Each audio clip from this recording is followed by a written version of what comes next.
Здравейте, госпожо Вацева. Наближава големия български празник Баба Марта. За много деца това е един от любимите им празници. За вас какво е Баба Марта?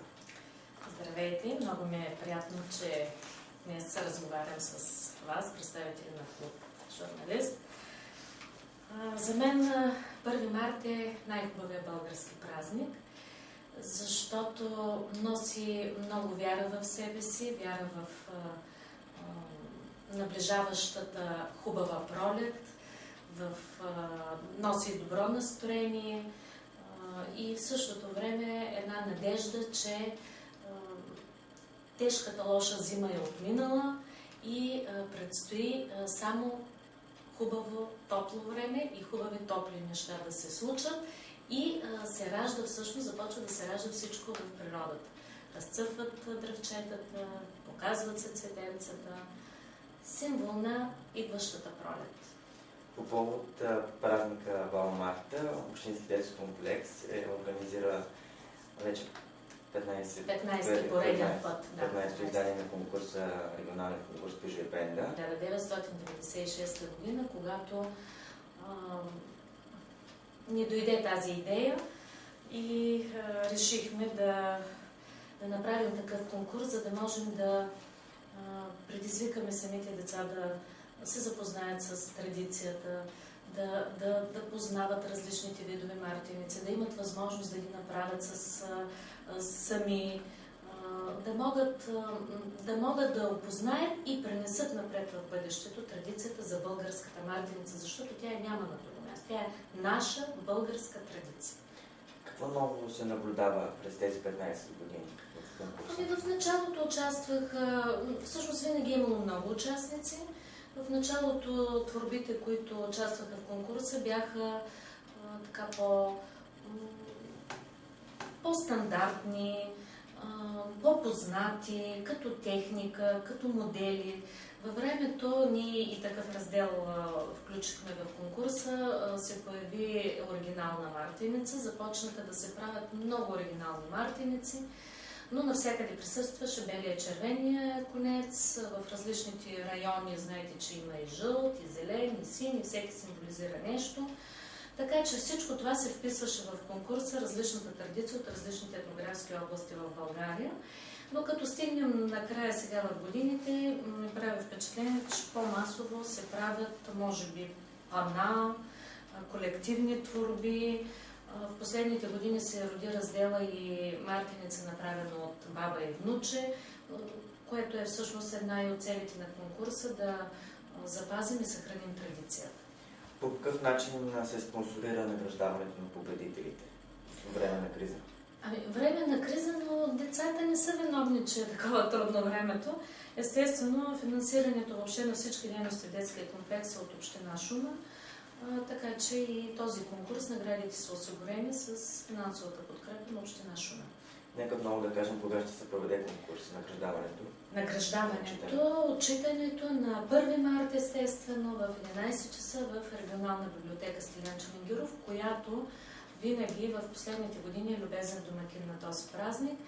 И аз мисля, че всички с удоволствие биха станали домакини на такава изложба, защото мартениците носят много настроение и тук детския комплекс е също много приятно, когато наближава този празник, защото и приложниците, и художниците, децата от клуб Дърворезба, приложна екология, започват да работят такива мартеници и всъщност става много приятно. Настроението на децата е хубаво. В последно време по-предпочитани са китайските мартеници и малко традиционните остават назад. Вие като мартеници предпочитате? Абсолютно и винаги традиционни. Китайските в никакъв случай е много болно, че става така, че нашия пазар е наводнен с китайски мартеници, когато това е наша българска традиция, но мисля, че хората, които разбират и ценят, си купуват старата българска мартеница. Легендата за Баба Марта сещате ли се? Те са различни, но аз харесвам тази с белия и червения конец, свързан на гълъба, който е трябвало да донесе добрата новина на сестрата на Спарух, че всички са живи и здрави и че те вече са тук по нашите земи. Очаквам 1 март.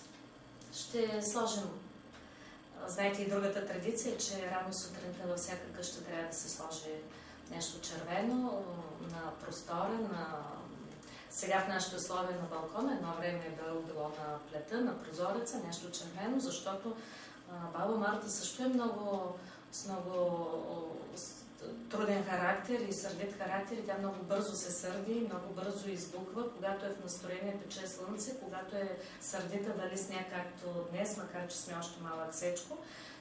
Така че още от сутринта трябва да облечем червена дреха, да сложим червена дреха на къщата, да закичим, ако имаме домашни любимци, и домашните любимци, и децата вкъщи, и в работата, където работим. Просто трябва да присъства червения и белия цвят, да умилостивим баба Марта да бъде добра и благоразположена през целия март месец. Малко сменяме темата. Наближават международните хорови празници. 21-то издание. Да. Общински детски комплекс е част от организаторите с Община Шумен и Министерството на образованието и науката. И Министерството на културата. Какво ще видят зрителите тази годишното издание? Още сме в процес на подготовка. Ще участват може би най-добрите български хорове. Ще имаме и гости от Москва, Русия.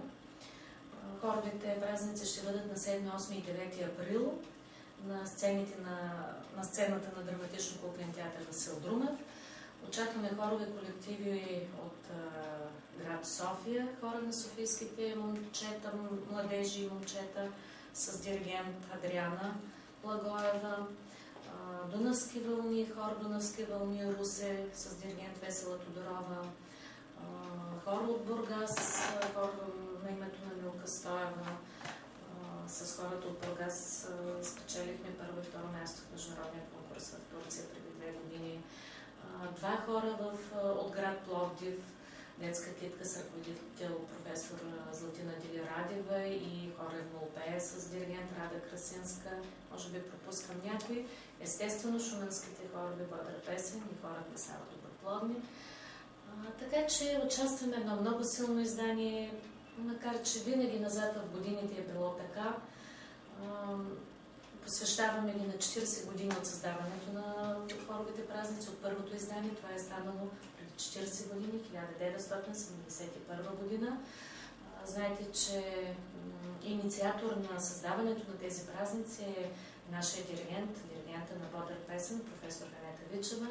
И от самото създаване на хоровите празници до сега тя е артистичният директор, твореца, който прави тези празници възможно най-силни и най-добри. Кое ще бъде различното през тази година? На хоровите празници? Да. Например, ще имаме участие на оркестър в хоровите празници. До сега не е участвал оркестър в хоровите празници. Сега такова ще бъде участието на оркестъра за народни инструменти в град Москва с диригент Димитрий Базанов. Очакваме гости от хоровите съюзи на Гърция, Македония, Българския хоров съюз, Съюза на композиторите, Съюза на музикалните танцови дейци. Въобще един много, много силен хоров форум. И от професионална гледна точка за диригенти и ръководители, и като изява за всички хористи, защото те ще имат възможност за контакти помежду си, ще имат възможност да посетят много туристическите обекти на нашия град. Ние ще ги посрещнем в къщата музей на Добри Войников и в къщата музей на Панчо Владигеров. Предполагам, че ще имат време и ще посетят и паметник 1300 години и символа, глобалния символ на България, матерския комик.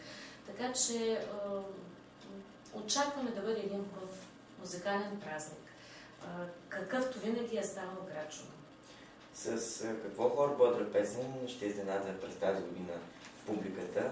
Не мога да кажа това и нямам право да кажа. Това ще кажат естествено диригентите, професор Венета Вичева и помощник диригент Деница Озунова.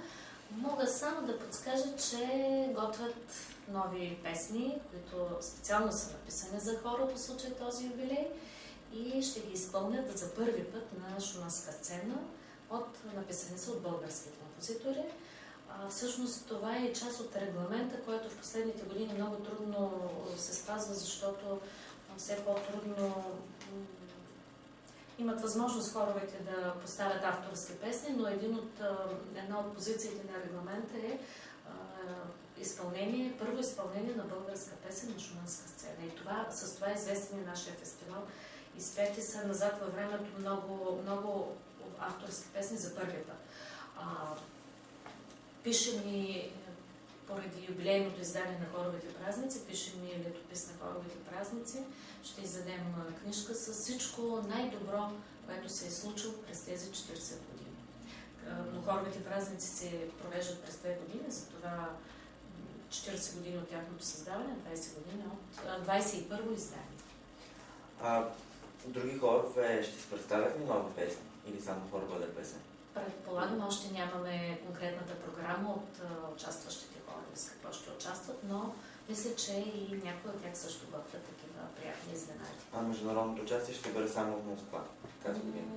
В процес сме още на договаряне с хор от друга страна и ще преценим, но на всички е много трудно в това време на криза и не мога още да кажа. Окончателната програма на хоровете не е готова, участващи. В каква възраст са участниците в хоровете? По регламент до 19 години. Добре, благодарим ви за това.